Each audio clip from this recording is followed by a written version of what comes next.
Yes, sir. Obviously, not your province that you hope to be fighting in, but Canada nonetheless. You missed the last fight card on the return. So how's camp been? How are the emotions now that you're gonna, you're fighting in Canada again? I'm happy to fight in Canada for the first time ever since I've been in the UFC. I think I'm the guy with the most fight right now, the Canadian with the most fight. So yeah, first time in Canada. It's a good thing. I like it. Good pressure, and I've been at the event in Vancouver, and Canadian crowd cheering a Canadian. I think there's nothing like it. I've saw many events of UFC, but Canadian crowd is something else. So very happy to be able to experience that. So when you were at that Vancouver card, I'm sure you talked to the UFC when you were there. It's like, the next time you guys come, I don't care who I'm fighting, I want to fight on that card. Yes, for sure. I'm trying to get proper matchups in order to develop it and get closer to the top 15 and everything, but now the cards align properly for me to be on the Toronto card, so here we are. And obviously you're fighting Sean Woodson. What did you think when his name came across your desk?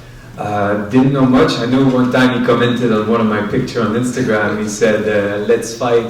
I said, sure, one day, pumpkin or something like that. And here we are. So I knew the guy. I'm very happy to fight him because he's a striker, a good boxer, and it's also about his frame. It's fun that martial art, you can prove that you can fight different frames, and you have a weird one, difficult one to apply proper techniques against because of the reach advantage. So very interesting fight. I was very happy that his name popped in, and maybe not many people knows him right now, but he's still 5-1 in UFC. It's a very good record, and there was this little thing with Saldana. But yeah, good fighter. I watched most of his fight a lot, and it's a very interesting frame. You said he has good boxing, but he's on record saying that he might have the best boxing in the UFC. So since I'm sure you've gone back and watched some of his fights, how do you rate his boxing? Is it some of the best you've seen in the UFC? No, because what he does it good. He's a very linear guy, but there's some very big holes in his boxing ability, and his frame is good, and sometimes you watch tapes and you're like, oh, he's making mistakes here and there, but once you fight it, maybe it's going to be different. So I need to be very careful with that, not to be like, oh, I saw that he makes those kind of mistakes and I can capitalize on them, but they're not mistakes that are easy to capitalize on unless you work really hard on it. So yeah, interesting, but no, unfortunately I would give that to probably Max Holloway. And the last one for me, he's also known to kind of showboat in there too, like when opponents like miss on strikes, he'll like kind of look and do stuff like that. So does that excite you too, that you're also going to be fighting a showman in there, not just a high-level striker? Yes, of course he likes to do mimics, and he likes to put you like asleep with his kind of weird way of doing things. It's part of martial art. He's setting up traps. He wants you to overcommit and clip you, so it's my duty to not fall into those baiting tactics that he puts in. Charles, I'm just looking at your Twitter. Do you run your own Twitter? Yes. So there's a couple of quotes I wanted to run past you. Maybe you could explain them. On December 18th, you said, "The dildo of consequences rarely comes with lube." I'm curious, what's the meaning behind that one? That, yeah, sometimes consequences are painful, and when you do the wrong choice, and yeah, lube is important, kids. And then for this fight, I'm at a disadvantage because of the reach. I will use the same strategy I use with my stepsister, penetrate and dominate. That philosophy comes from where? It's important to take chances in life. I should have phrased it that way. No, I'm just having fun with Twitter. And yeah, I'm having fun. It's a fun road. I say stupid stuff. And I'm not that related. Like, we have the same father, but we have a different mother. So we're not that close. Thank you for clarifying that. And I have to say, it's one of the most underrated Twitters in the business. Thank you. Hey, Charles? Where to? Guess I'll have to do. Yes, sir. Oh, maybe I do? Okay, there we go. Did you bring anyone in specifically for Sean's build? Like, he's going to have a reach advantage, a little bit taller. Who did you get to work with for this camp? Nobody that is properly known. We have very good strikers. I think the kickboxing in Quebec is growing a lot. So it was mainly kickboxers. And unfortunately, it's very hard to replicate someone like Sean Woodson. And it's going to be very hard for him to replicate someone like me as well. So it's something when say, oh, I'm trying to mimic this fighter, so I brought in this guy. It's very hard, even though we don't take into consideration his build. it's very hard to replicate someone. And so, yeah, I had tall strikers with me, but I don't think they're on the level of Sean, unfortunately. But it was more about me applying the tactics I'm going to use more than to trying to mimic Sean that much. It's been a while since the UFC's been to Montreal. I'm sure you'd love to fight there. Is that something you or your manager has talked to the UFC about? Like, hey, when are we going to get our card? Unfortunately, Canada, especially Montreal, is very hooked on hockey. We're not that popular, and we had George who set up the bar very high. And unfortunately, media like me, Barrio, who are from Quebec, and Johan, I don't think we would be able to fill in the shoes of George as it is right now. And because it's a big arena. The Bell Center is a very big arena. It would be hard. I'm being completely transparent here. It would be hard to fill it. So if they would come to Montreal, please put a good card for UFC fan, not only Canadian Montreal fans. So yeah, if they come back, I would love to be on the card, of course, but put some UFC attraction on it. Where does a win over Sean Woodson, especially a finish, sort of put you in the grand scheme of things? I believe this would be your third win in a row, something I know I'm sure you've thought of. You haven't got that yet in the UFC, 3 straight wins. Yes, it's going to be the first time. Plus, I'm going to be heading towards the end of this contract. So financially, it's a good advantage to have to talk when you're on the 3-fight winning streak. So yeah, victory is very important, and it puts me up there for probably the me, I like watching, let's say, Diego Lopez, and there's the Brazilian guy who took off his short, Joao Anderson. So, yeah, I see these guys because there's a couple of us who are near the top 15. And, yeah, there's a lot of names who are interesting after a victory. But first, let's handle business this weekend. And just last one for me, a little bit bummed. Your brother, I know, was supposed to fight on Unified the day before. Kind of an interesting fight because you fought TJ Laramie, yes, Tony's brother. How's Lewis doing, and how soon can we see him in the UFC? It seems like he's always been on the cusp. Yes, unfortunately, he had a knee injury. The rotule came out of his knee, so now he will need to have a surgical procedure in order to build proper strength. And yeah, we'll see where that brings him. I have high hopes for him, and it's hard. It's hard to get into the UFC. The level is climbing. It's hard also. Like, it must be hard mentally for him because it was like, oh, Dana White looking for a fight, and the Laramie brothers, the Jourdain brothers. Plus, they had one crazy fight at TKO 39. Louis and Laramie already fought, which was a crazy event. So yeah, it's a bummer, but life, the dildo of consequences, rarely comes in with lube. Let's put it that way. Hey, Charles, right here. Yes, sir. I won't ask you for any specific quotes from Twitter, but since you have been having fun with it, have you noticed reaction from fans? Are they engaging more?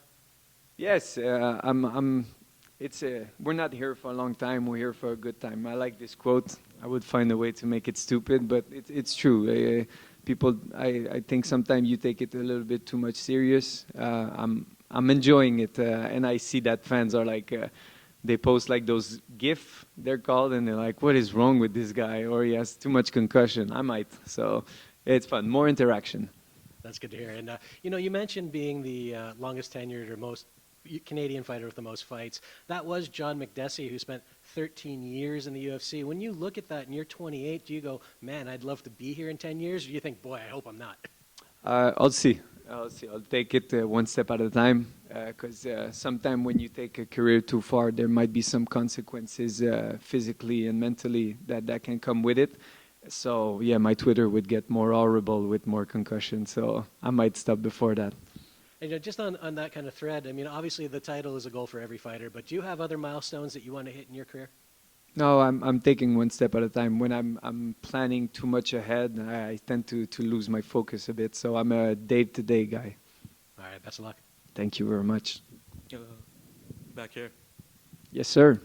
Yeah. So last time the UFC was in Canada, you did an interview where you said that you had been too immature in your fights up till that point. Yes. That you had been in too many close decisions. So how have you matured since then? It's to understand there's 5 minutes in a round, and if you're ahead, you don't need to do that spinning heel kick that might get you down. So that's what I was talking about, the immaturity.